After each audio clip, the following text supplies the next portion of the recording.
For this example, we'll graph a conic section. We have 4x squared minus y squared plus 8x plus 2y plus 7 equals 0. So it's in general form. We first have to put it in standard form. And let's notice that we have the x squared and the y squared term on the same side of the equation. One has a positive coefficient, the other has a negative coefficient, so this indicates that it's a hyperbola. So we're going to put it in standard form by completing the square. So let's collect the x squared and the x term together and factor out a 4 at the same time. So we have 4 times the quantity x squared plus 2x, and we're going to complete the square, so we'll leave some space. And then we have a y squared and a y term. Let's collect these terms at the same time, factor out the negative 1 from the y squared so that the y squared term also has a positive 1 coefficient.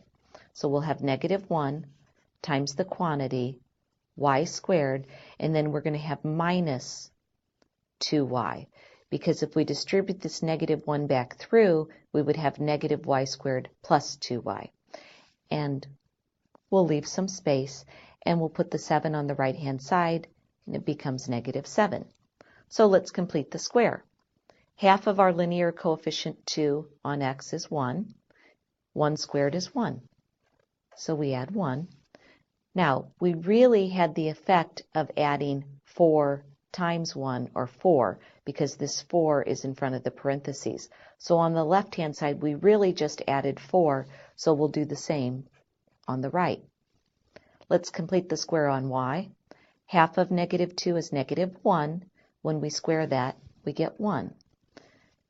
Now, we really just subtracted 1 because we have this negative 1 in front of the parentheses. Negative 1 times 1 is negative 1. Because we subtracted 1 from the left, we'll also subtract 1 from the right. Now we'll rewrite it, and we have 4 times the quantity x plus 1 squared minus 1 times the quantity y minus 1 squared. And that's equal to, on the right-hand side, we have negative 4. Now remember, with a hyperbola, in order to put it in standard form, this term on the right-hand side has to be a positive 1. So we have to divide each term on both sides by negative 4. When we do that, we have 4 divided by negative 4 gives us negative 1. So we have x plus 1 quantity squared divided by negative 1. The minus minus becomes plus. We have y minus 1 quantity squared over 4 is equal to 1. Now this is a hyperbola. Normally in standard form, we put the square term with the positive coefficient first. Since the y squared term has a positive coefficient, we'll rewrite it so that that term comes first. So we have y minus 1 quantity squared over 4 minus x plus 1 quantity squared over 1 is equal to 1. I just changed the order here. Now we have our hyperbola in standard form. Now we're ready to get the information in order to graph it.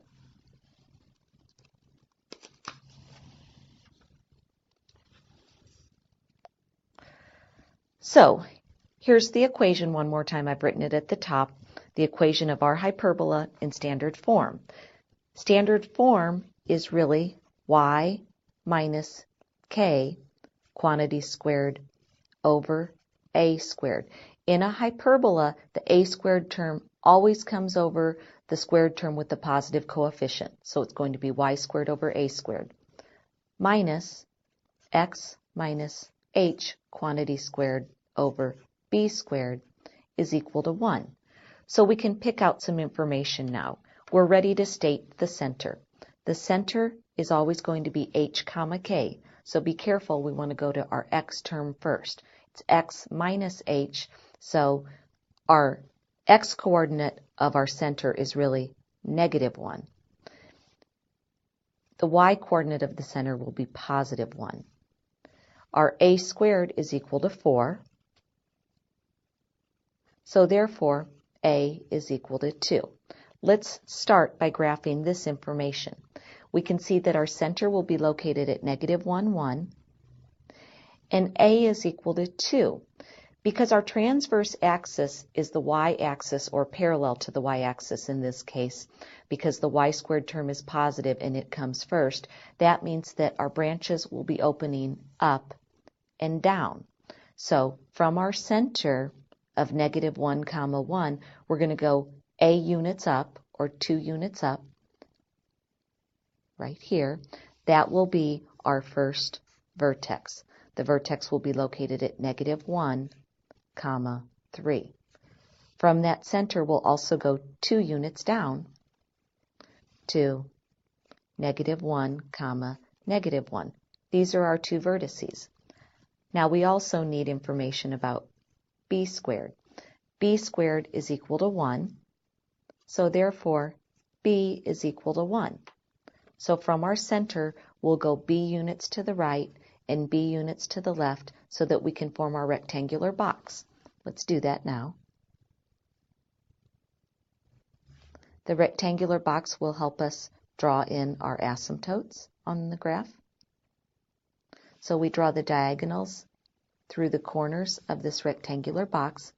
These are our asymptotes that help us sketch our hyperbola.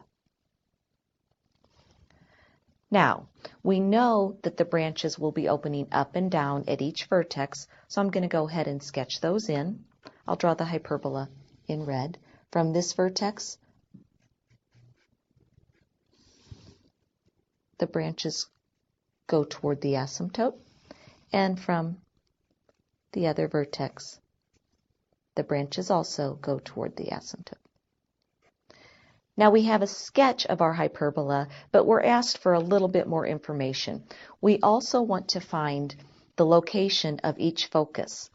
In a hyperbola, we can find information about the focus using the equation c squared is equal to a squared plus b squared. So in our case, we have c squared is equal to a squared, which was 4, plus b squared, which was 1. So therefore, c squared is equal to 5, or c is equal to the square root of 5. So the focus always lies along the same axis as the transverse axis. So we could say that we have one focus located the square root of 5 units above the center, the other focus located the square root of 5 units below the center. So the location of those points would be, I would have -1 for the y-coordinate, and then I would go up 1 to my center, and I would add the square root of 5 for my first focus. The other one would be at -1, 1 minus the square root of 5. And those would be located right about here and here. We have one more thing to do when dealing with hyperbolas. We want to come up with the equation of the asymptotes.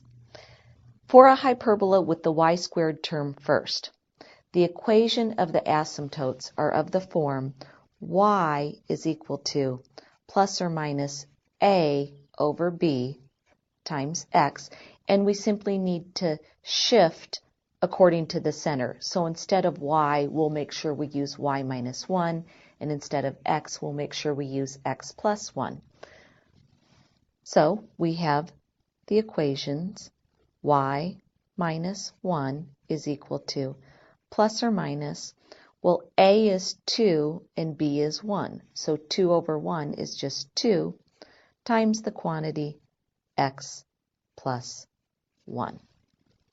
Those are the two equations of our asymptotes, and here's a complete graph of this hyperbola.